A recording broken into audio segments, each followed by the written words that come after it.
Quiero compartir un tema delicado, sensible, espinoso, la levadura de los fariseos.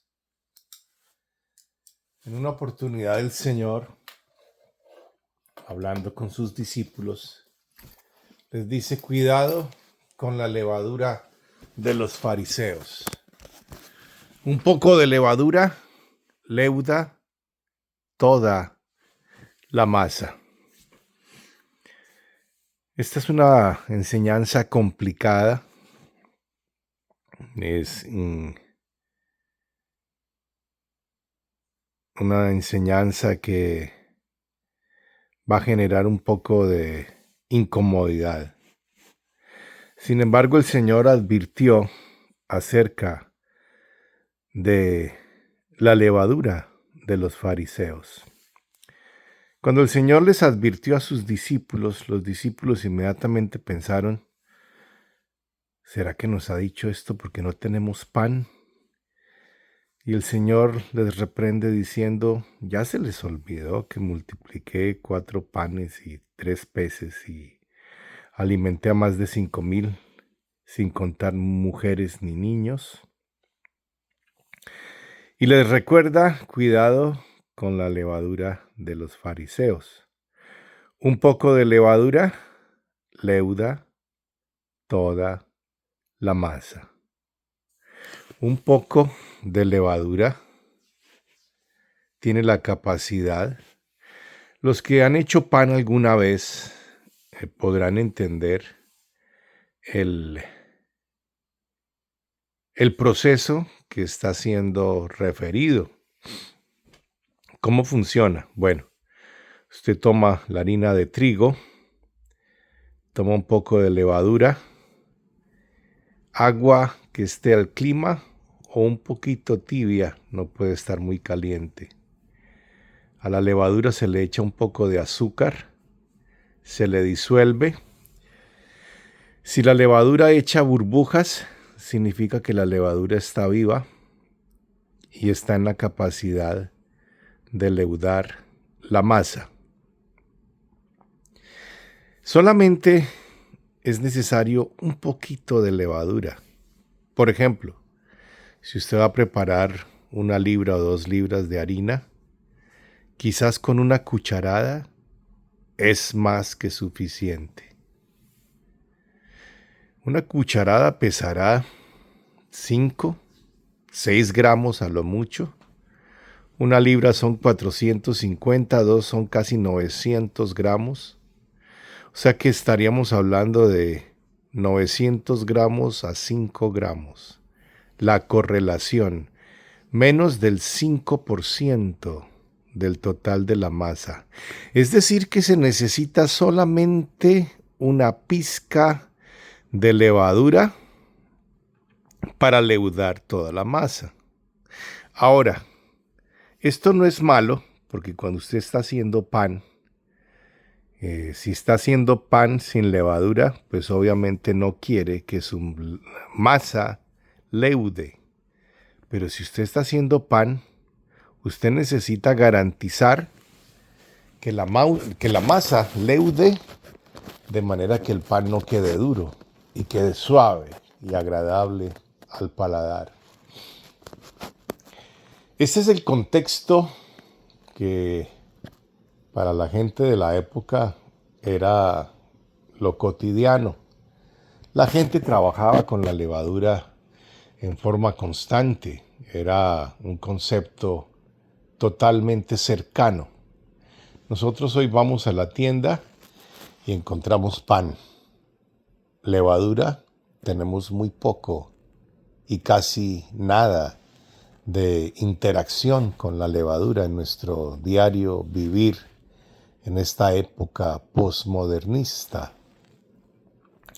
Entonces, entender estas palabras de tener cuidado con la levadura de los fariseos requiere de una explicación adicional para poder contextualizar todo el escenario.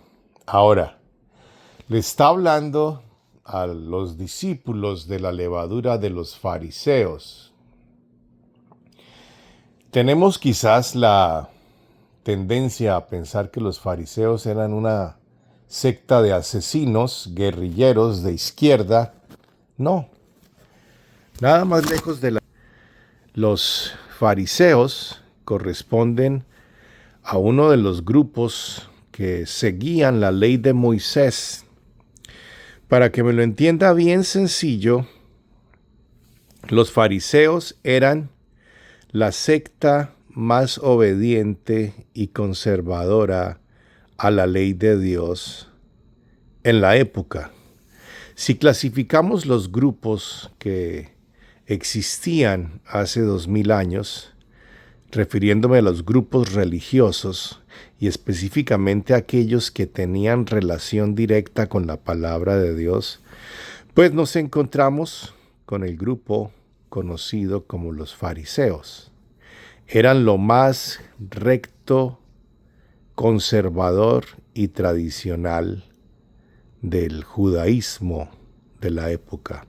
Pero no eran los únicos. En la época de Jesús teníamos a los saduceos, teníamos un grupo llamado los escribas, teníamos otro grupo llamado los esenios, habían otro grupo llamado los cesareanos, y la lista de grupos, sectores, sectas religiosas aumenta.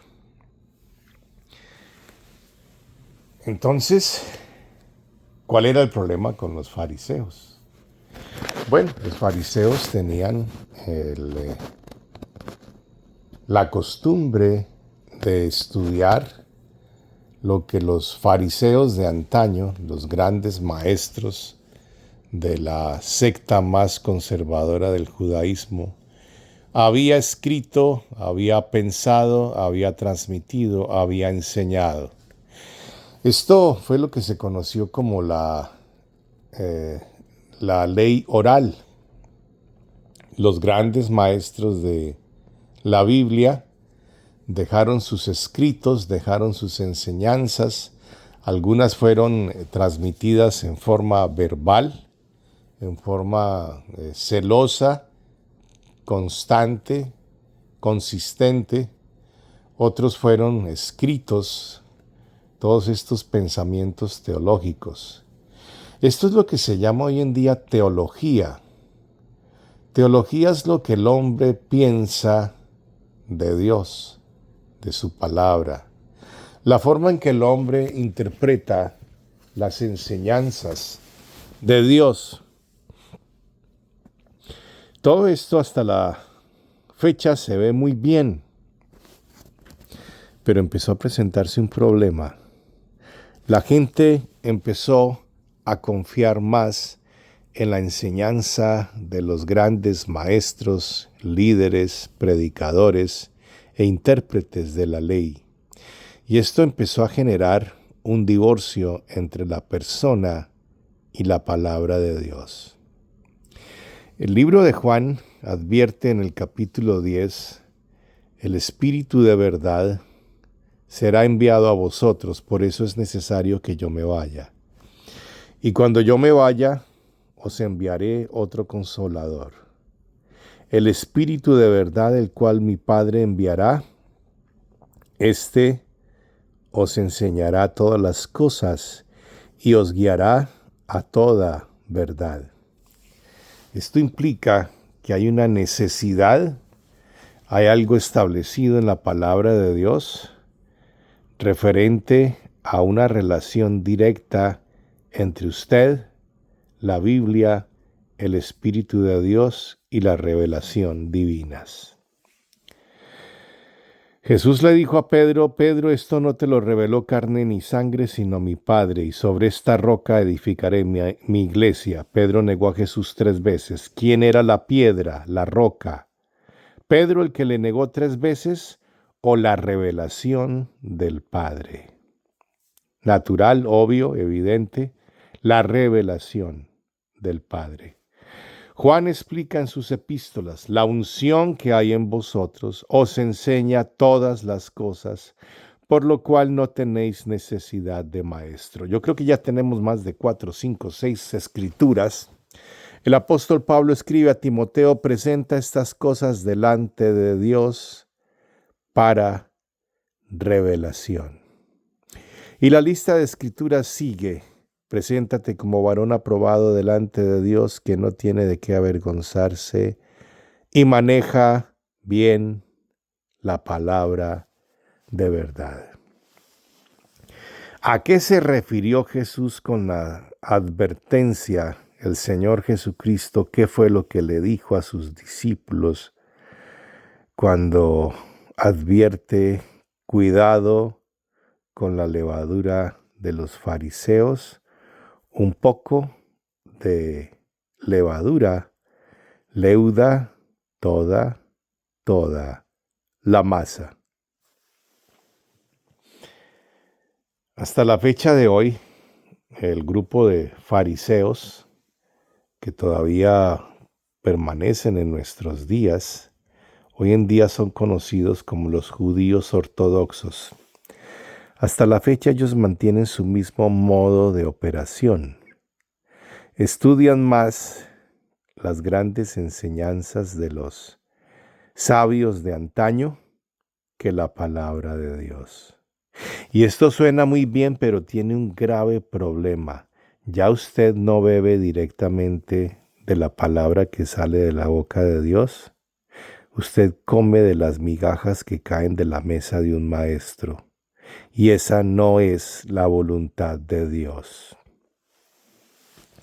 Esa no es la voluntad de Dios. La voluntad de Dios es que usted y yo podamos venir a beber directamente del agua de vida eterna. La voluntad de Dios no es que usted sea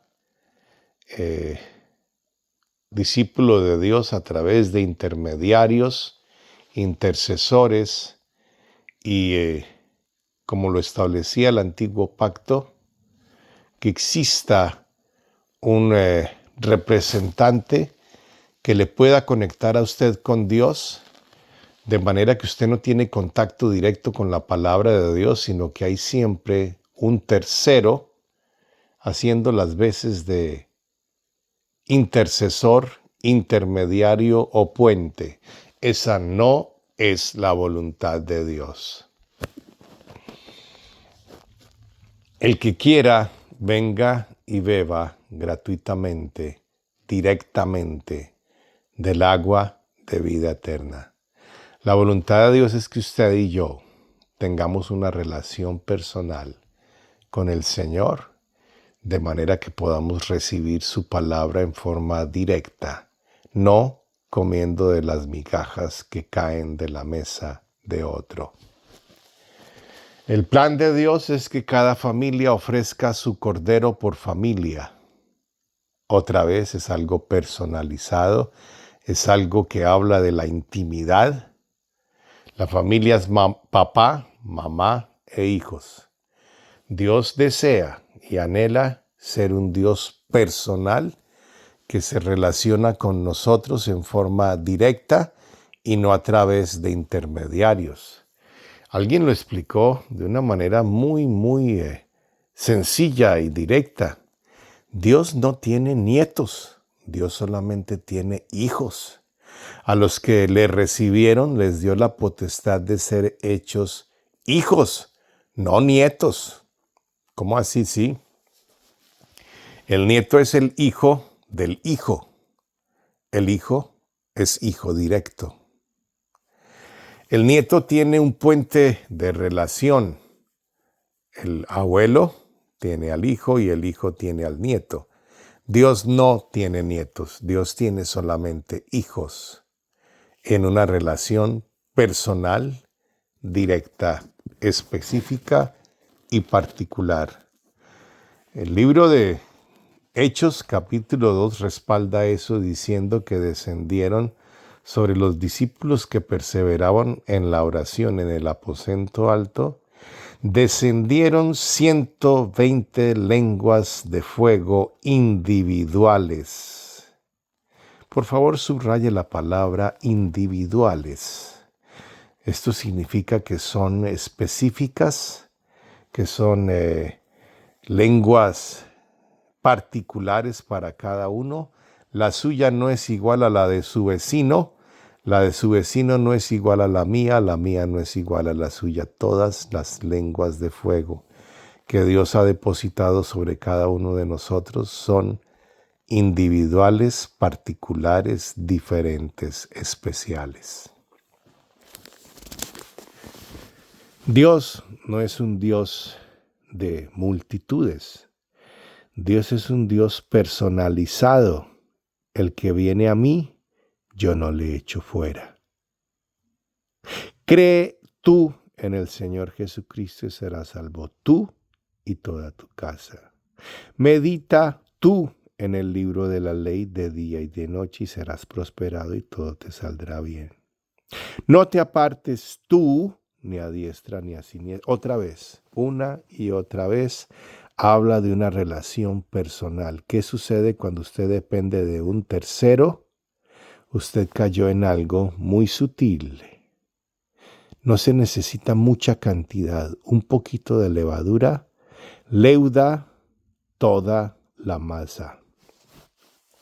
Es tiempo de buscar a Dios en forma personal cuando la puerta se cierra. Aprender a arrodillarnos delante de Dios a solas. Aprender a escuchar la palabra de Dios a solas, cuando nadie nos mira, cuando nadie nos observa. Ahí es donde está la esencia y la verdadera devoción a Dios del hombre.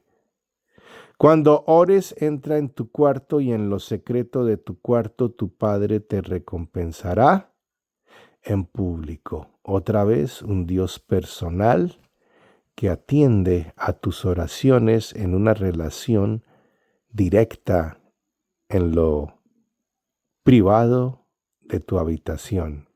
Dios y tú.